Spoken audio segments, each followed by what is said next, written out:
to give a brief or a synopsis of the history of the South African people. But I will try by all means to do justice in the interest of time, to give us all a general perspective and a synopsis of the South African history, which is my history as a South African. And maybe touch base briefly to the history of the people of Africa. I'll begin with 1652, the arrival of the British explorers in our lands, then known as the Cape. When they arrived and surveyed our land, they saw it fit among themselves to capture the land of our people through the barrel of a gun.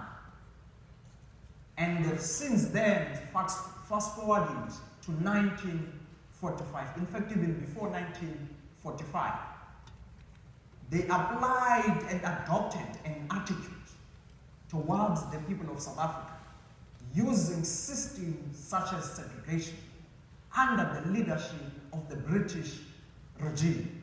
They colonized our land. They stripped our people of their own identity. They stripped our people of their own land. They stripped our people of their own culture. They've inflicted what we would call cultural and structural violence against our people. And they even intensified the structural and cultural violence in 1945, when the Dutch people came into power.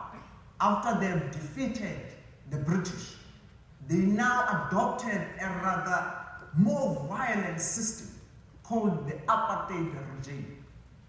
Under the apartheid regime, hundreds and hundreds of our people perished as our people were waging a struggle against such a regime.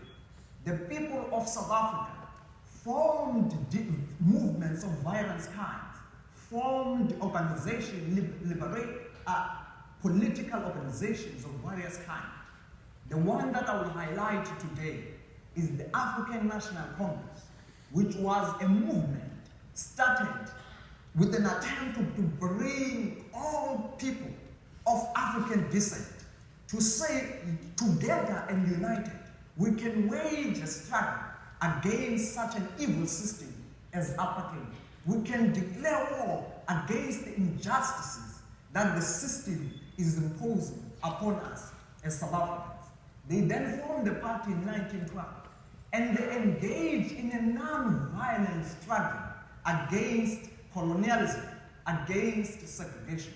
And when the apartheid regime came into power in 1945, they still continued with the non-violent approach to the struggle against a violent and an evil system. If you notice, I speak about two things: non-violence, being declared against an evil and this violent system.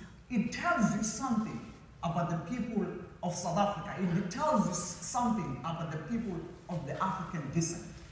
In 1960, the generation of Nelson Mandela, under the military wing, established an organization called Moncton NB, the Spear of the Nation. Through that organization, the generation of Mandela, as a youth league, as they were being called, of the African National Congress, were saying enough is enough. For more than 50 years, our people have been waging a non-violent struggle against government that is using violence, that is using force, that is evil against the indigenous people of South Africa. In 1960, Nelson Mandela became a president of the Moncton NB, or the Spear of the Nation, where they adopted a plan called the Mandela Plan, which articulated the manner in which they will now wage the struggle, completely different from non-violence, entering in an arena of violence, saying government has met us with force and violence for over 50 years. It is now time that we up the bar and we declare war using all means possible to us in order to liberate our people from such injustices. But the most critical principle in their approach was to say they have no intention of winning the liberation through war. What they intend to do is to bring the apartheid regime to its knees and force them to come to the negotiation table. So as part and parcel of the Mandela Plan, as the strategy was called, in 1960, their attempt was to say, we're going to use violence as a tool, but our violence will not be directed to the people. Our violence, as much as our enemy has used violence and used injustice and used an evil system against us, we are not going to direct violence directly to them, for they are as human as we are. They bleed blood as we are. We are going to direct violence into the institutions that keep them into power. So what they will do, they will begin by bombing power stations, trying to triple the economy of the country and destroy all the structures that keep this evil system intact.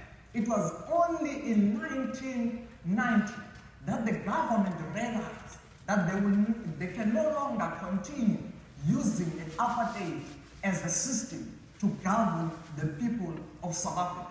They now, because of the pressures that were inflicted against them by the generation of Mandela, at that time, Nelson Mandela was already arrested.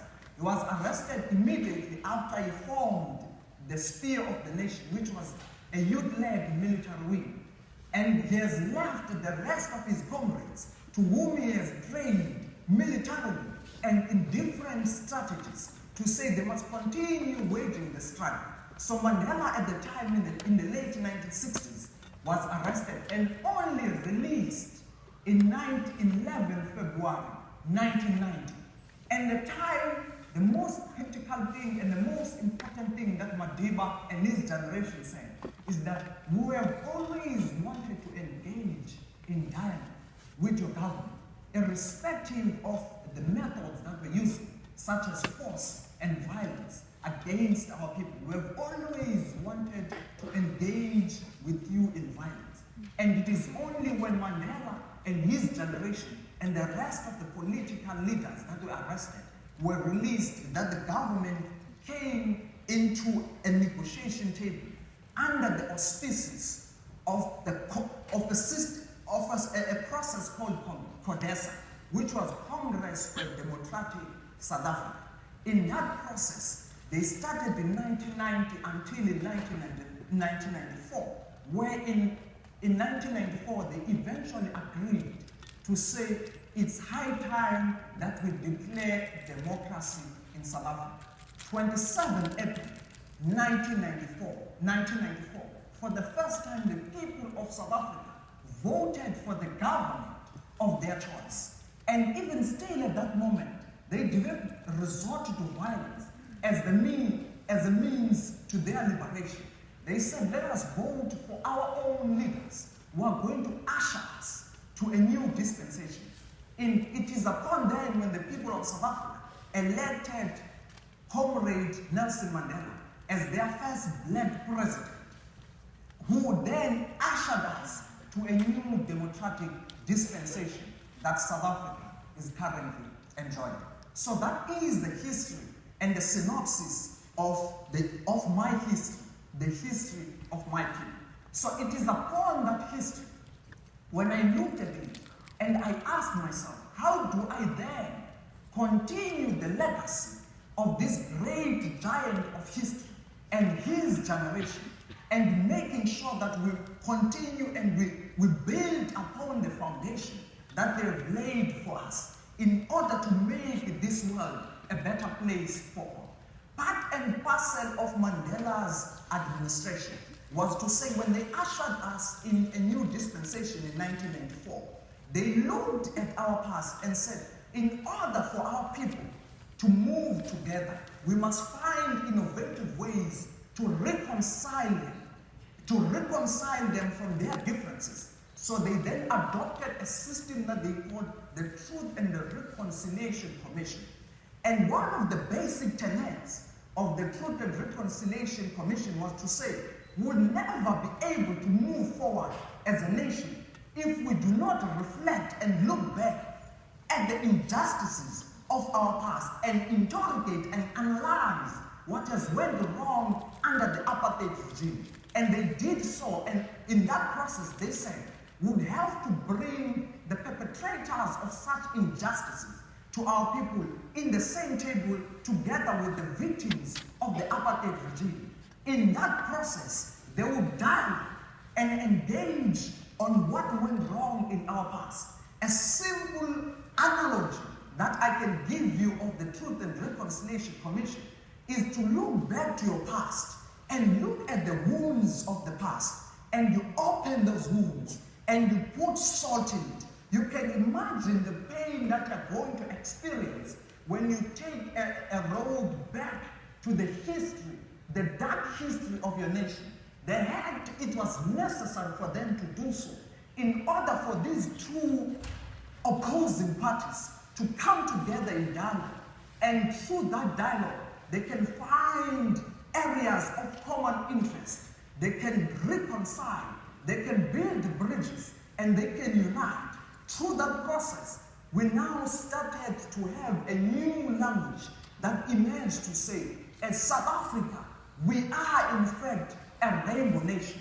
They looked at our differences. They looked at the fact that there were